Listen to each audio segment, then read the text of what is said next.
Mary Stein. I am here with Friday 15. It's that special time of week where we come in from Host Agency Reviews to answer all your industry questions.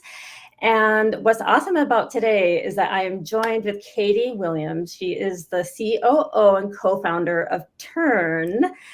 And so we're really going to be picking your brain today, Katie. So welcome to Friday 15. Awesome. Thank you so much for having me, Mary. I so appreciate it. Yay! And so just to let you know, if you have questions along the way, you can go ahead and pop them in the comments, or you can go on the site at har.news/Friday15 and submit a comment or a question there, because we all know that the questions come up like right after the meeting is over. And we also have a Host Week event coming up.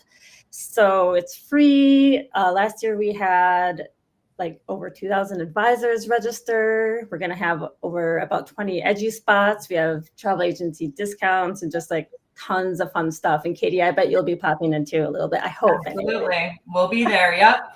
Excellent.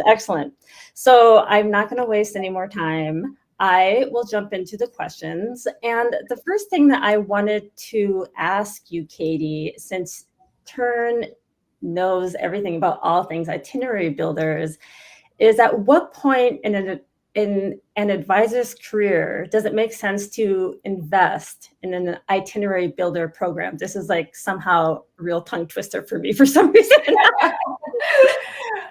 It's a great question. And I'll first start for those on the line that maybe don't know. So so we started our journey in January of this year. We are building kind of the fully integrated end-to-end workflow system for travel advisors. So that's integrating everything from your CRM to your proposal quoting tool to your trip planning, scheduler, and beyond. So that's really what we're after. And that's really the kind of vision that we're driving towards. And Mary, to your question, I mean, certainly I would say to any advisors that are tuning in, I would 100% get feedback on this from other advisors who have sort of gone through this evaluation process in the past. But what I'm seeing at Turn is that it's really, truly a volume question. Are you selling enough travel to warrant investing in tooling that helps scale your business? And for context, we have folks using Turn today that sell travel part-time. We have folks using Turn that sell travel full-time. But generally, a good rule of thumb is if you're finding yourself bogged down in any capacity and wanting to be able to do more business, sell more travel, and increase your efficiency, then investing in something like Turn will be critical to enable your ability to grow your business. And so I would really recommend doing a little bit of an analysis on how much volume you're actually planning to produce in the upcoming year, 2024, and taking a step back and evaluating that now. It's a great moment to look at if investing in something like Turn or another itinerary builder or CRM makes sense for your business. Yeah, because planning an itinerary from scratch is one of those things that can take hours. Time intensive. Over and over again. Yeah. Incredibly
that can take hours. Time intensive.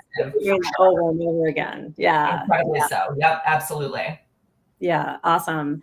And we have a resource that compares different itinerary builder programs, including Turn. So I'll pop that in the show notes and in the comments so anyone can kind of jump over and take a look. And yeah, that's just really helpful context that that it's about the volume and can you live without the tool? You'll probably be at a point where it's like, oh my God, I will save so many hours if I have something. Totally. Like that. So. Totally. Yeah. We find that it's certainly a time question. It's an efficiency question. And it's also like, how much are you actively selling? It's an economics question too, right? Like do the math on what a product would cost you. And does that make sense for how much you're actually producing? And so, that's kind of a simple way to get intentional about when and how you introduce tooling into your business. Yeah. I love how you frame figuring that out. So our next question today is from Denise. Denise is asking, are you allowed to forward advertising from vendors onto your Facebook or Instagram feed? And do people actually get bookings from this? So do you have thoughts on that? Yeah, it's a great question. I mean, I'll share a little bit of sort of a tangential perspective, mostly maybe kind of two ways that intersect with this question kind of dramatically. First, as a business owner, I think when it comes to marketing, personalization always matters. This is a service business. We all know that. Sharing who you are, what makes you you, your own unique perspective that you're going to be bringing to these trips is incredibly advantageous. For example, when I'm marketing Turn, I share that mine and my co-founders' backgrounds are in technology. I share about the last tech company we built. I share how we came up with the idea for Turn. That matters first and foremost. I mean, after all, the travel advisor role is because the traveler wants you as the human involved in the planning process. And so I think that's really important to think about that. And that really intersects pretty dramatically with, as somebody who follows an incredible number of travel advisors on Instagram and other social media platforms, what I find hits the absolute hardest is sharing those personal experiences. Share the pictures that you've taken on a fam or on your own trip experiences. I was talking with an advisor the other day, actually, who specializes in Africa, and she has all of her own pictures that she took, and they're all supported by a story. She tells people about what it was like to capture that close-up photo of the lion, and how it was so close to their caravan. And that single story through that one image brings that entire trip to life for whoever she's planning the next Africa trip for. And so I think trying to weave in those stories and those elements into your marketing is critically important. And then to the question around, does it actually influence bookings? I think it truly does. I've talked to advisors using Turn in the way of group travel. And if you have a bigger group that you want to fill, absolutely post those deals on social media. I've seen advisors fill cabins that way.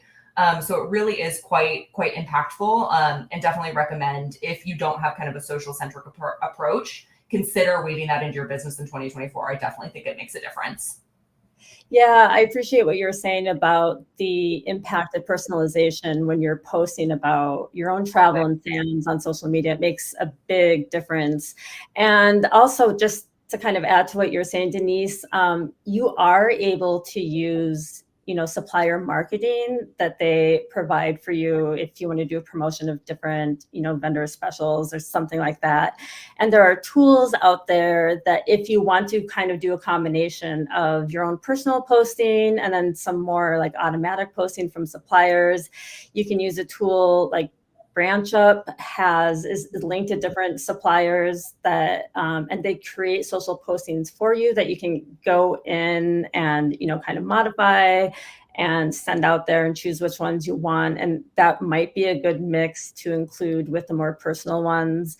And then also, just kind of like what Katie was saying earlier is like, look at your ROI and see what posts in the engagement and what platforms people are, kind of taking, I don't want to say taking the bait because, you're not trying to bait anyone into having an amazing time, but, just like where you're getting that engagement and where those people are picking up on your story. Totally. So, applying those learnings is key when it comes to marketing. Absolutely. Excellent. So our next question, and this is a perfect question for Katie, because it's about business partnership, and you recently entered a business partnership, and I'm going to have almost nothing to add about this. So this question comes, also from Denise. Excellent. How do you start a partnership with someone? Someone wants to get into travel with me. I specialize in cruises. She has done a lot of all-inclusives, has been to several destination weddings, so that would be hers. What are your thoughts on this? It's such a good question, Denise. Thank you so much for asking it. There are few things that are more critically important than this question. And I experienced this with my co-founders. I mean, this is arguably one of the most, beyond your spousal or domestic partnership, truly one of the most intimate relationships you can enter into with somebody. Yeah, and you'll probably be spending more time with them than with your spouse. Exactly. So. Truly. I mean, it really, really matters. And my co-founders and I had very real and raw conversations about that. We did life mapping exercises and Enneagram exercises with each other to truly understand who we are as humans and how we show up independently in the workplace. We literally sat down and asked each other how we fight, how we argue. My co-founder, David, is a debater. Guess what? I shut down in a debate. For me, it translates to somebody doesn't trust my perspective. We needed to know that about each other. We were literally going to consistently butt heads. We had to bring that to the surface so that we could make sure that we could build a lasting and trusting relationship. So that's critical information to know about each other. I do not think you can spend enough time on that. I think it's truly, truly one of the most important things you can do. And then the second piece that I'd add is that we also did an extensive amount of values work. I think if your values at their core don't align, it's almost impossible to truly forge a lasting and trusting relationship. And so I would say overinvest in getting to know that. It sounds like from a business perspective, in terms of the verticals that each of you would support, you're well covered. And that's really complimentary and that's amazing. And so now it sounds like stepping into doing some of these exercises with each other to really make sure that you can work together in a meaningful and trusting way. That's going to be the most kind of critical thing. I can't recommend it enough because, Mary, to your point, you spend so much time with these people that it's quite important that you spend time answering some of those key questions. Yeah, it sounds like to me, I've never ventured into this territory before, but that would be the most critical piece if, that is a good fit for all the parties involved. And then from there, one thing I can do is link to resources about finding some support from an attorney to help you develop a contract on, a partnership LLC and, some more of those logistical things, and just thinking about, does the growth that you anticipate, reflect a need for partnership? And when it comes to travel advisors in particular, that partnership might look like co-ownership, or it could look like, one advisor starting as an IC or sub-agent and seeing if it's a good fit. So we'll post some resources, some legal resources on how to get that started. And we don't have actually a ton of information on the site about developing partnerships. But I think, to Katie's point, the most critical part is to make sure that you're going to be a good fit working together. I can share also some of the Enneagram kind of exercises, life mapping exercises, because I can't say enough about it. It really unearths important things about the way that people show up. And it encourages the ways in which you can motivate that other person, the ways in which you can work better with them, the ways in which you can show up in specific conversations in a way that's really going to resonate with that particular individual. And if you're talking about wanting to build a really productive business, that's key. You can't get held up on stuff. Oh yeah, I love the idea of having a framework on even what questions you should be asking yourself. Totally.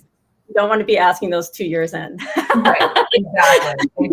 And it's such a good point, Mary, too, about the structure of your partnership. Is this an even 50-50 split? Getting really granular, making sure the expectations are clearly aligned. Also, not over-promising somebody. If you're saying, you know what, in 6 months, I'm going to give you XYZ thing. In 6 months, so much can change about your business that you can't necessarily anticipate. And so I always like to encourage being quite mindful of that, and really, really being kind of aligned on both sides around what the expectations for who's bringing what to the equation is really important. Exactly. Yes. Yes. Yeah. Because, if a formal partnership doesn't work, you can always just like pass referrals to each other if you're there's different so many verticals. factors. Yeah. There's so many choices. So, Yep. but I love your perspective. Thank you, Katie.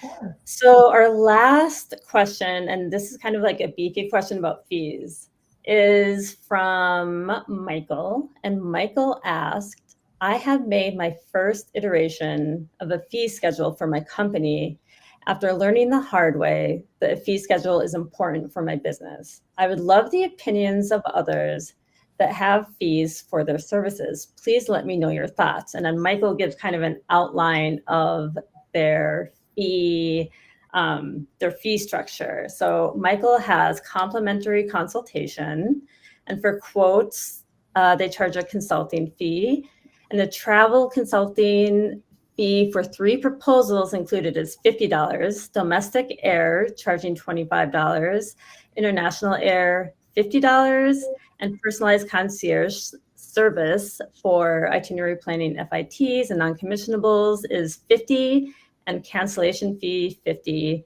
revisions $25. So that's a lot of information and numbers is throwing out, but just kind of to give a picture for those listening, what fees Michael is gravitating toward. So what are your thoughts on this? Yeah. Yeah, absolutely. It's a really great question. And for starters, Michael, I just want to say kudos to you for getting fees up and running for your business. I firmly believe that every advisor should be charging them. You all offer up way too much value to not be charging fees, like full stop.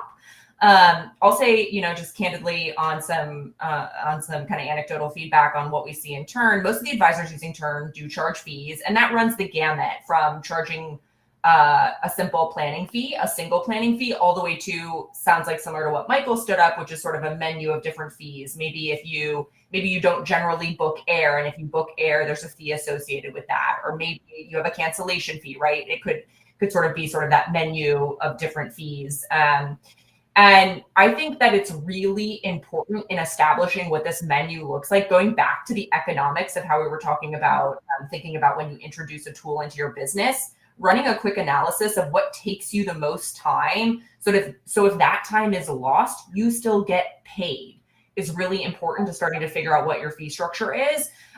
Most of it, we all know, is kind of in the planning process. So charge a planning fee to cover the hours of work spent planning that trip.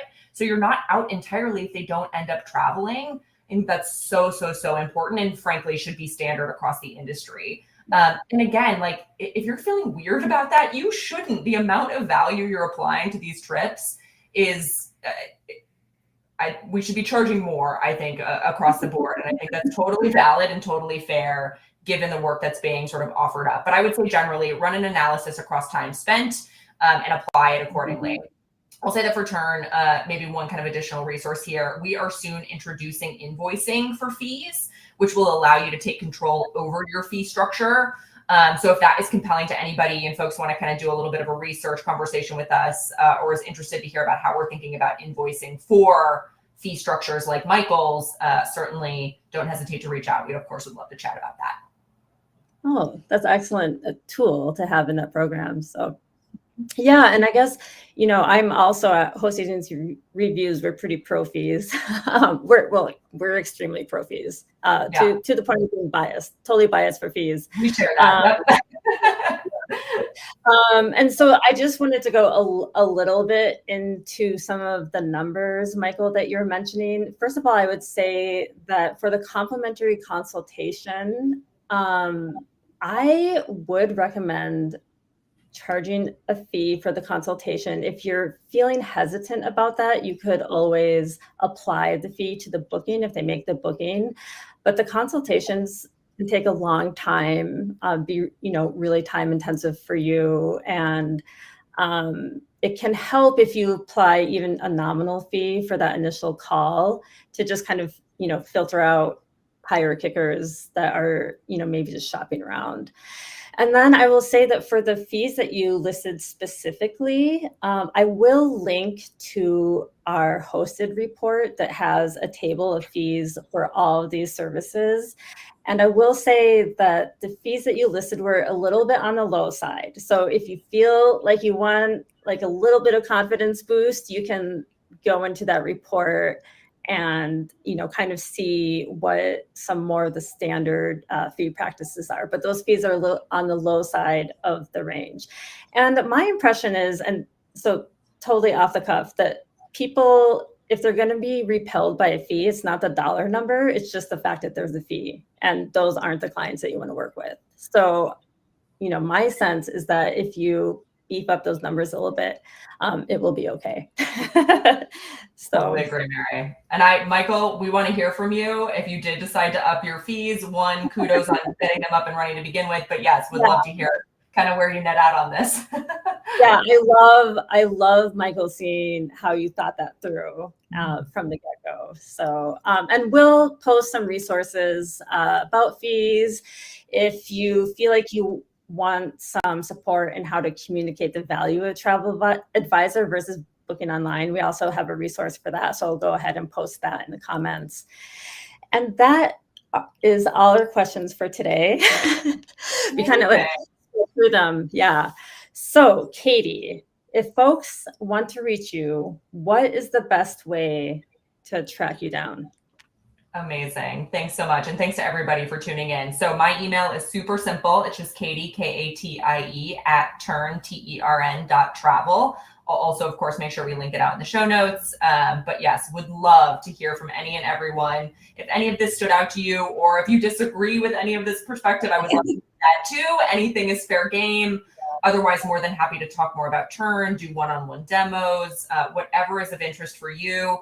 And learning more about our product, we would love to connect. And yes, just again, Mary, so grateful to you and Steph for having me, and so grateful to have this time with everybody. Thank you so much for joining us. And we'll be sure to post the resources that you mentioned in the show notes. So just go below to the description and see the links that we mentioned in this Friday 15. If you think of a question right after we log off, you can just go to har.news/Friday15 and submit your question there. Thank you so much for joining us today, Katie. And thank you everyone for joining us in the comments and hanging out with us on Friday. Thanks, everybody.